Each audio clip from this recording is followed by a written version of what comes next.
inferior del hueso frontal.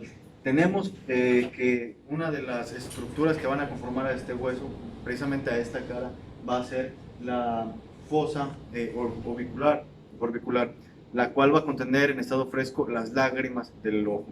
Por otro lado, a partir de esta altura, de hecho aquí se alcanza a apreciar, observamos la fosita troclear o escotadura troclear, la cual va a tener o va a ir incrustada ahí la polea de reflejo del tendón del músculo orbicular suspensor del ojo. Dentro de las siguientes estructuras, pues tenemos que esta porción va a ser el techo de la cavidad ocular, donde va incrustado el ojo. Y si nosotros analizamos esta porción de enfrente hacia atrás, que en este caso se observa de arriba hacia abajo, vamos a tener que aproximadamente a esta altura se va a encontrar la espina nasal. Seguido de la espina nasal, que como ya sabemos que articula con los huesos propios de la nariz, vamos a encontrar la espina cervical. Esta espina cervical básicamente va a servir para dividir a ciertas estructuras que se encuentran al lado de ella, las cuales van a formar el techo de la cavidad nasal. Siguiendo o descendiendo, vamos a tener estas prominencias, estos surcos irregulares. Estos surcos irregulares van a formar la parte...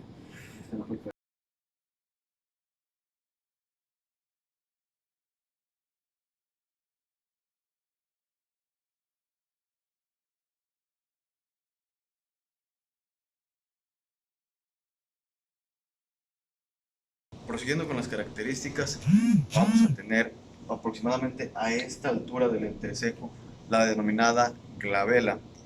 De hecho, glabela va a provenir del latín, lo cual significa sin pelo o lampiño. Esto, pues, por obvias razones, al estar el entrecejo va a carecer de vello.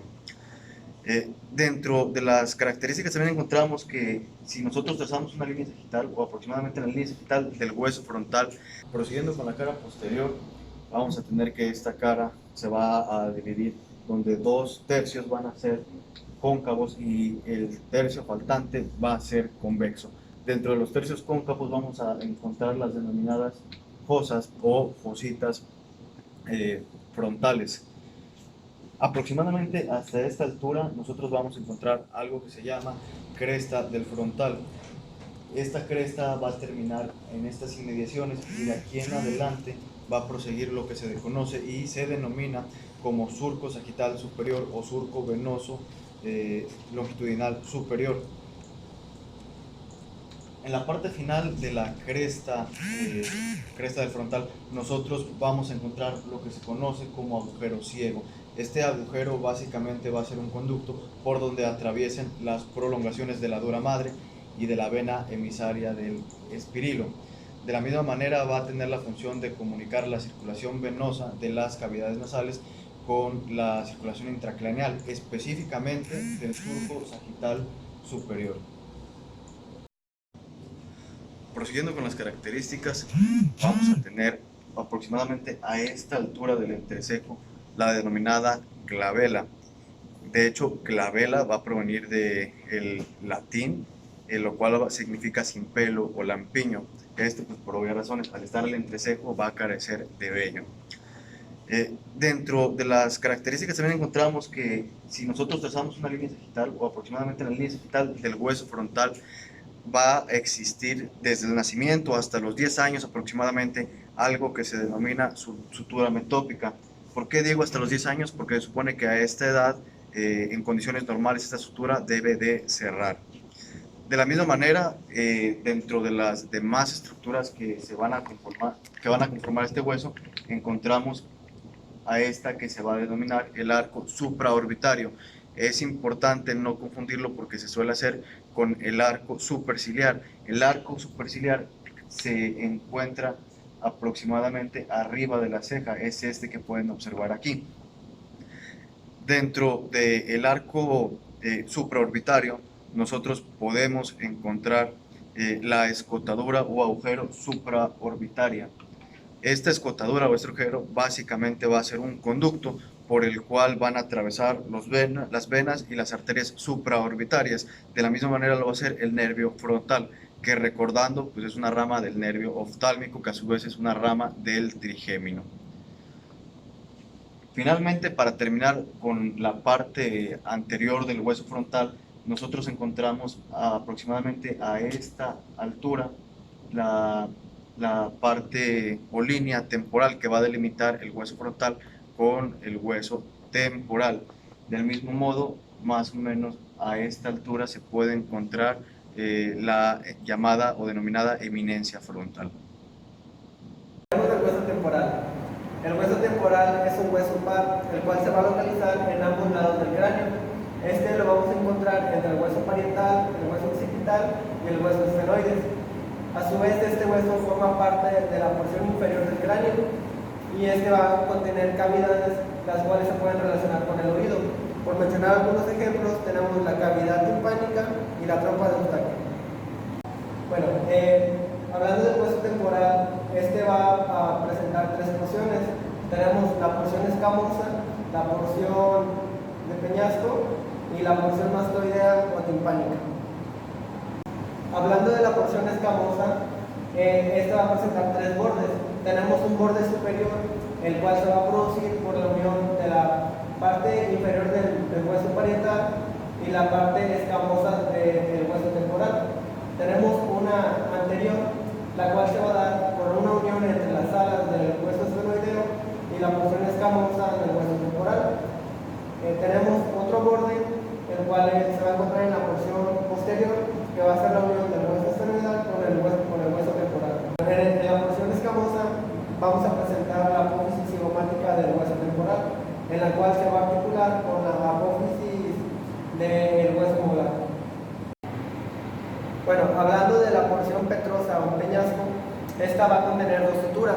Tenemos la sutura petroyugular, la cual va a estar formada por la articulación entre la apófisis yugular del hueso occipital y la porción de la apófisis yugular del hueso temporal. La segunda sutura es la sutura petrobasilar, la cual se va a dar por la articulación de la sutura temporal y el borde lateral de la porción basilar del hueso occipital. Bueno, pasando al hueso parietal, este está articulado en su parte posterior por el hueso occipital, en sus laterales por el hueso temporal y en la parte anterior por el hueso frontal. A su vez, el hueso parietal va a estar conformado por 4 ángulos, 4 bordes y 4 suturas. En su sutura sagital, que va a ser la que divide los dos huesos parietales, va a estar del ángulo antero superior al ángulo póstero superior. Esta va a ser la sutura sagital. La sutura lamboidea va a estar del ángulo póstero superior al ángulo póstero inferior. Esta va a ser la sutura lamboidea. La sutura escamosa va a estar del ángulo póstero inferior al ángulo antero inferior. Esta va a ser la sutura escamosa. Y la sutura coronal va a estar del ángulo antero inferior al ángulo antero superior. Esta va a ser la sutura coronal. Bueno, este a su vez va a estar conformado por dos caras, una exocraneal y una endocraneal. La exocraneal está conformada por la línea temporal superior, la línea temporal inferior y el borde escamoso. La cara endocraneal va a estar conformada por las fosas parietales y las fositas de Pacchioni. Bueno, ahora hablaremos sobre los cornetes nasales inferiores, que a su vez van a estar conformados por dos caras, una interna y una externa, dos bordes, uno superior, uno inferior, y dos extremos, uno anterior y uno posterior. A su vez, en su parte superior va a estar el etmoides y el maxilar. En su parte posterior va a estar el hueso palatino. Hoy vamos a hablar del hueso esfenoidal. Vamos a tener que este hueso es impar, central y simétrico, y que se encuentra ubicado en la fosa central media. Vamos a tener que este hueso es de suma importancia, ya que se articula con los demás huesos del cráneo. Por la parte anterior se va a articular con el hueso frontal y el etmoides. Por la parte posterior se va a articular con el hueso occipital y lateralmente con el temporal y los parietales. Además de que se articula con demás huesos, vamos a tener que este hueso tiene diferentes orificios por el cual van a pasar, así como nervios y arterias que más adelante se los voy a comentar. Para su estudio el hueso nos ofrece un cuerpo, unas alas menores, alas mayores y también lo que es la apófisis pitiringoides. Este hueso se puede estudiar de diferentes vistas, una superior, una lateral, anterior y posterior. Hablando de la cara anterior, tenemos que tener en cuenta que hay diferentes estructuras que conforman este huesecillo. Tenemos lo que son las alas menores que se unen al cuerpo de lo que es el esfenoides, y posteriormente vamos a tener las apófisis sifoides, que son estas partes que se encuentran aquí. Es muy importante recordar que por aquí se va a delimitar lo que es el yugo esfenoidal, que por aquí van a pasar los conductos olfatorios, también conocido también por el nervio olfatorio. Vamos a tener una cresta cribosa y también vamos a tener lo que es la parte donde se va a encontrar lo que es la glándula pituitaria o la hipófisis. La silla turca se va a encontrar en esta parte donde se aloja la glándula pituitaria. Se me había mencionado que era lo que es la crista cribosa, que es la que se va a articular con lo que es el etmoides, y también recordar que por aquí pasa lo que es el canal óptico, que va a servir donde cruzan los nervios ópticos, y en la parte central se va a encontrar el quiasma óptico. Se puede observar lo que son sus alas mayores, que solamente es para, o también se le conoce como espacios orbitales. Vamos a tener en cuenta que aquí va a haber agujeros de suma importancia, como lo que es el agujero oval, que es aquí donde pasa el nervio mandibular o la tercera rama del trigémino. Vamos a tener el agujero espinoso, que es aquí donde por donde va a atravesar lo que es la arteria meningia media. En la cara posterior encontramos de igual manera lo que es la ala menor y las alas mayores. Podemos encontrar lo que es el espacio esfenoidal, donde aquí solamente se conoce como los senos esfenoidales. En las apófisis tiroideas vamos a encontrar alas, como son las alas externa e interna, y vamos a encontrar también lo que es la escotadora tiroidea. Por aquí es muy importante, ya que en la vista anterior vamos a tener lo que es el canal cavernoso, que es aquí donde van a pasar también arterias importantes. Bueno, hablando de los huesos propios de la cara, vamos a hablar sobre el hueso nasal o los huesos propios de la nariz. Este es un hueso par, es un hueso plano, por lo que se describe con una forma cuadrangular. Esto nos quiere decir que tiene dos caras, una anterior y una posterior, y cuatro bordes: superior, interno, externo e inferior. En la cara anterior vamos a notar que es convexa transversalmente, pero cóncava de arriba abajo. Y en la cara anterior vamos a localizar un agujero vascular, del cual va a salir un pequeño vaso y va a servir de incisión para el músculo piramidal de la nariz. La cara posterior de los huesos nasales, esta cara posterior por lo general va a ser la parte anterior de la fosa, la pared anterior de las fosas nasales. En esta cara posterior se van a encontrar múltiples surcos, pero el que más se logra apreciar es el surco etmoidal, que sirve para el trayecto del nervio nasoloval. Hablando de sus bordes, el borde superior va a ser rugoso y dentado, que va a servir para articularse con el frontal. El borde inferior va a ser un poco más delgado, y en este se van a articular los huesos, los cartílagos propios de la nariz. En el borde exterior, en este borde se va a articular las astas posteriores del maxilar superior, y en el borde medio o interno, en este se va a articular con su hueso homólogo, en una línea media. Bueno, hablando del hueso lagrimal o el unguis, es un hueso colocado en la parte interna anterior de la órbita, entre el frontal, el etmoides y el maxilar superior. Es un hueso en forma de cuadrícula.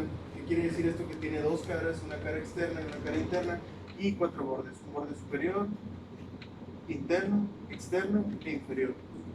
En la cara externa va a ubicarse una cresta denominada cresta lagrimal, que va a discurrir inferiormente hasta formar la apófisis de gancho, y este forma el borde superior del orificio nasal.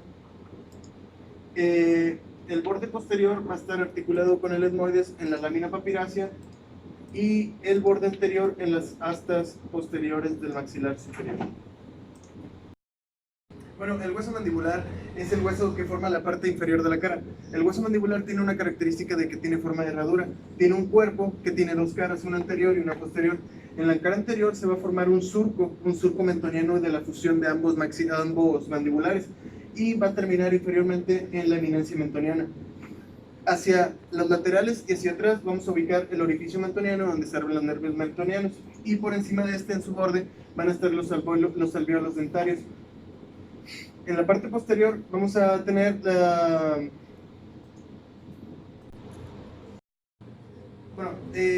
en la cara posterior del cuerpo del mandibular vamos a encontrar la apófisis geno superior e inferior, y se caracteriza esta parte de la cara posterior por ser convexa. Este hueso va a tener dos ramas que van a dirigirse hacia atrás y hacia arriba, y van a ramificarse en dos apófisis: la apófisis coronoides y la apófisis el cóndilo, para la articulación de la mandíbula. Y entre estas dos apófisis va a estar la escotadura mentoniana. Bueno, hablando del hueso palatino, el hueso palatino es un hueso muy irregular, pero tomando en cuenta sus partes es fácil de describir. El hueso palatino se caracteriza por tener una placa vertical y una placa horizontal. La placa horizontal es más fácil de describir. Es una placa cuadrangular de dos caras y cuatro bordes. La cara superior e inferior. La cara superior forma el piso de las fosas nasales, y la cara inferior forma el techo óseo del paladar. El borde anterior se articula con la apófisis palatina del maxilar superior, y el borde posterior se articula con la fascia del paladar blando. Y el borde interno o borde medial se articula con su parte contralateral. Bueno, en sí eso es la porción horizontal. La porción vertical es un poco más complicada y contiene tres apófisis.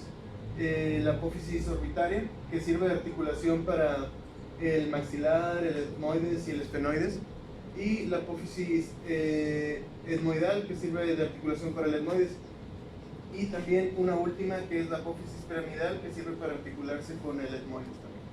Muy buenos días. Siguiendo con el tema de los huesos del cráneo, ahora veremos el hueso occipital. Nos menciona la literatura que el hueso occipital es un hueso impar, central y simétrico del cráneo, que constituye la parte posterior, inferior y media del cráneo. Colabora con la formación tanto de la base como de la bóveda craneal. Este hueso va a ser cóncavo hacia arriba y adelante, y convexo hacia abajo y hacia atrás. Este tiene una forma irregular romboidal. En este hueso se pueden distinguir una cara posterior inferior, que viene siendo también el exocraneal, y la anterior superior, que es la endocraneal. En su cara anterior superior vamos a encontrar el surco sagital superior, el surco transverso, la eminencia cribiforme en esa parte, la cresta occipital interna, el proceso yugular. En esa parte vamos a encontrar el canal del nervio hipogloso, el canal condiliar. En esta parte vamos a encontrar la fosa cerebelosa y la fosa cerebral. En su cara posterior inferior vemos la escama occipital, la cresta occipital externa, la línea curva superior, protuberancia occipital en esta parte, la curva inferior la apófisis yugular en esta área, el cóndilo occipital. En esta parte vamos a encontrar la porción basilar, el conducto cóndilo anterior y por último el agujero occipital. Aquí vamos a ver también que el hueso occipital forma parte de la sutura lamboidea, que se va a unir con los huesos parietales y temporales. Chicos, vamos a continuar con el hueso etmoides. Este es un pequeño hueso desapareado ubicado en la línea media del cráneo anterior. Este está situado en el techo de la cavidad nasal y entre las dos cavidades orbitales. Este contribuye a la pared media de la órbita y forma parte de la fosa craneal anterior, donde separa la cavidad nasal de la craneal, y también forma parte de una porción significativa de lo que es el tabique nasal y la pared nasal anterior, lateral, una disculpa. La lámina cribosa forma parte de lo que es el techo de la cavidad nasal, que es parte de la lámina cribosa. Y bueno, tiene muchas fenestraciones. Esta porción, aquí se van a insertar gran parte de las fibras nerviosas olfativas, lo que va a dar una estructura similar a un tamiz. La crista de Galli, que proporciona un punto de unión para el os del cerebro, que esta pues es la lámina es donde está lo que es la lámina de la dura madre que separa los dos hemisferios cerebrales. De aquí sobresale luego la lámina cribosa. Y bueno, por último, este hueso contiene dos laberintos etmoidales.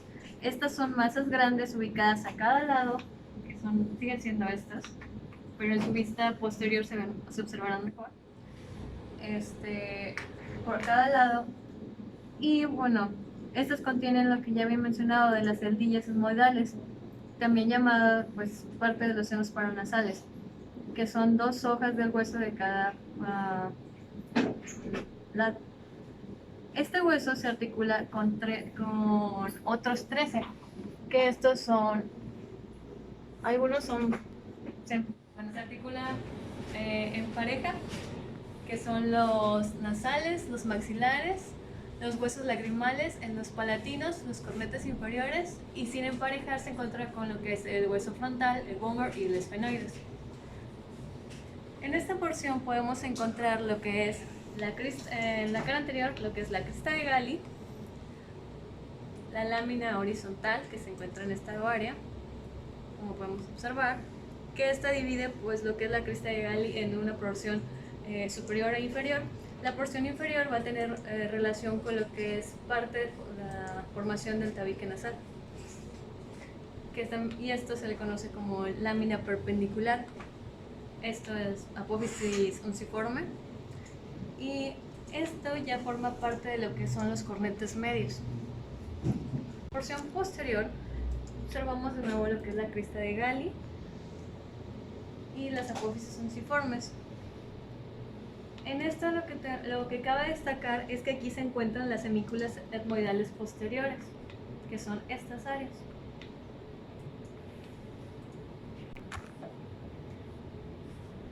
En la cara inferior observamos lo que es en esta área, lo que es el cornete medio, uno de cada lado de lo que es la lámina perpendicular. Aquí la apófisis unciforme y parte de la lámina cribosa, que es estas celdillas que se forman, que se ven mejor en la vista posterior. Chicos, vamos a continuar con los huesos de la cara. Esta es pues parte de ella, lo que es el cigomático, o también llamado malar. Este se localiza en lo que es la parte superior y lateral de la cara, por fuera de lo que es el maxilar. Este tiene forma cuadrilátera y constituye la parte esquelética de lo que es la mejilla. Este tiene una cara externa y una cara interna. La cara externa es también llamada de cutáneo, es lisa y convexa. Aquí se encuentra lo que es el orificio malar del conducto temporomalar. Y en la cara interna o medial es parte del segmento anterior articular y bueno, tiene un segmento posterior o temporal. Y bueno, tiene lo que es los que son el superior, inferior y anterior. El superior se articula con la apófisis orbitaria. El inferior corresponde al ángulo inferior de la apófisis piramidal del maxilar. El anterior corresponde al ángulo anterior de la apófisis piramidal del maxilar. El posterior que se articula con la apófisis.